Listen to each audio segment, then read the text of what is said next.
Siya ang biyanan ko, siya ang mabait na biyanan ko. Ayan, 85 years old na po siya.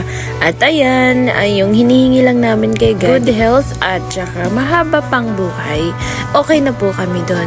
At kinakanta pala niya dito is yung Gimingaw Ako. Yun yung pinaka-paborito niyang kantahin pagkausap niya yung anak ko. Kaso nung sinubukan kong i-upload, ayan, na-copyright. Kaya binura ko na lang. Super proud ako sa mga biyanan ko dahil hindi po nila pinabayaan yung dalawa kong anak. Doon po kasi sa kanila lumaki talaga. Isa sa mga pinapasalamatan ko talaga yung kanilang pag-alaga sa mga anak ko, pagpalaki sa kanila at pagturo ng mga mabubuting ugali. Ito kasi si Papa gustong-gusto niya talaga sa probinsya. Inadala namin dito sa city pero ayaw niya talaga. Naiintindihan naman namin dahil po mahilig talaga siya sa mga tanim, ayun. At mamimiss niya yung mga tanim niya. Yun yung pang-relax niya po araw-araw. Kaya kapag bakasyon ng mga bata, ayan, sinusulit